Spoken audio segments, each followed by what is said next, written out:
So picture this. It's early 2026. The world is taking a moment to remember the Reverend Jesse Jackson. I mean, we all know him, right? Civil rights icon, presidential candidate, a global diplomat. But if you really want to understand his power, you've got to look at the engine he built to change America. And that's the story we're diving into today, Operation Push. And maybe the best way to grasp his impact is through the words of former President Barack Obama. His tribute at the memorial service it sets the stage perfectly.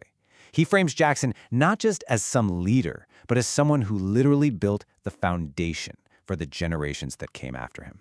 So when Jackson passed away on February 17th of that year, it really put his incredible 50 years of activism into perspective for everyone.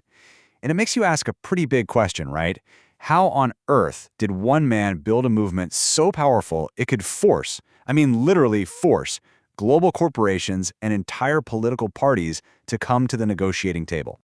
Well, to answer that, we've got to start by just appreciating how huge his influence really was. The tributes that came pouring in, they weren't just from local leaders or anything. We're talking about the absolute top tier of global leadership. Just look at the range of voices here. It's pretty incredible. You've got 3 U.S. presidents and a vice president calling him a patriot, a lion for justice. But then look at this. You've got South Africa's president, Cyril Ramaphosa, thanking him for his critical work in the fight against apartheid. That right there tells you everything. This wasn't just an American story. His impact was felt all over the world. Okay, so how did he build this incredible machine that created such a legacy? Well, the story starts with him as a young protege of Dr. Martin Luther King Jr. himself. But, to really bring his own unique vision to life, he knew he had to strike out on his own, to forge a new, independent, and really ambitious path. See, Jackson was already running a really successful program for the SLC in Chicago. It was called Operation Breadbasket, and it was all about economics. But then, after Dr. King's tragic assassination, a kind of power struggle started to bubble up. The new leadership down in Atlanta, they were getting a little nervous about Jackson's growing fame and his independent streak. So, by the end of 1971, that was it. The split was official. And then, on Christmas Day of all days, he launched his very own organization, Operation Push. And this moment really shows you the fork in the road. On one hand, you had the SCLC, still based in Atlanta, trying to carry on Dr. King's mission under Ralph Abernathy.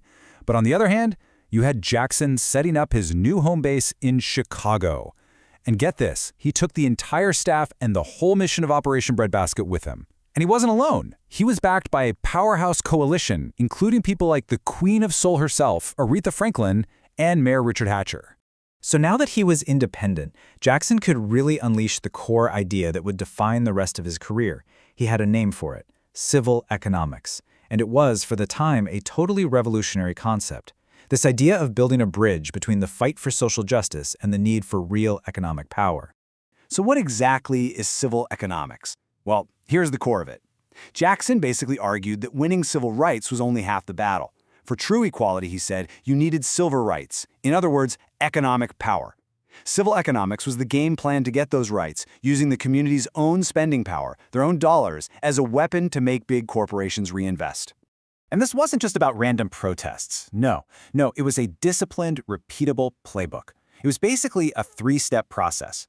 Step 1, do your homework. Research a corporation and see how much they're really investing in Black communities. Step 2, talk to them. Try to negotiate and get specific commitments for change. And step 3? Well, if they didn't want to talk, you launched direct action, a selective buying campaign, a boycott, to hit them right where it hurts, the bottom line. So how did this whole 3-step plan work in the real world? Well, the end game, the ultimate goal, was to get these massive companies to sign legally binding agreements that Jackson called corporate covenants. And let me tell you, these were not just some vague promises to do better. These covenants had real teeth. We're talking about demanding specific percentages for spending with minority-owned businesses, mandates for hiring minorities to high-level executive jobs and even board seats, commitments to use Black-owned banks. And this is the really crucial part. They came with report cards to make sure these companies were actually following through. Total accountability. And you know what? It absolutely worked. Push's strategy was so powerful, its boycott so effective, that they brought some of the biggest brand names on the planet to the negotiating table.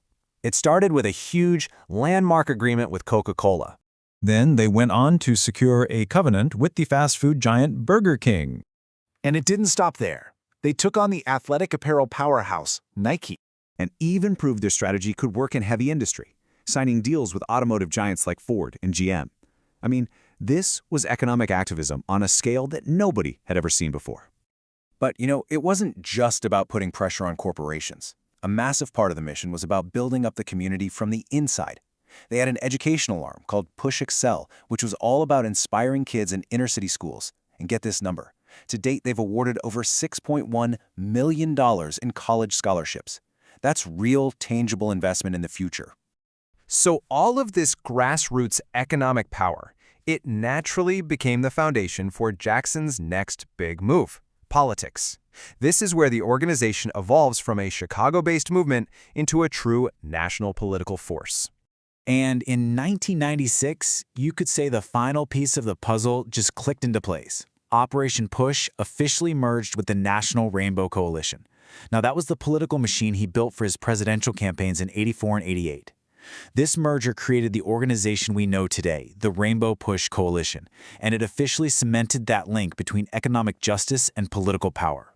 What's so fascinating is seeing how the organization kept adapting over the decades. Look at this. The targets just evolved with the times. They went from taking on Ford and General Motors in the '70s to taking on Tesla and Rivian today. They created the Wall Street Project to challenge big finance, and then more recently, they've set their sights on the big tech firms in Silicon Valley. The strategy, that core playbook, it stayed the same, but the targets, they changed right along with the economy. So when you boil it all down, his legacy is really twofold. On one hand, he built an organization that is still going strong today, now under the leadership of his son, Yusef. But on the other hand, he carved out a whole new political path.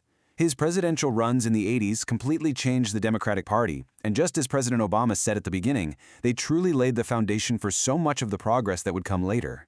And that really leaves us with one final big question. Think about it. The boycotts, the corporate covenants, the demands for diversity, equity, and inclusion, it all sounds so familiar, right? It's directly connected to the conversations we're having today about conscious consumerism and corporate responsibility. So it really makes you wonder, in today's world, what is the future of this powerful strategy of civil economics that Jesse Jackson pioneered all those years ago?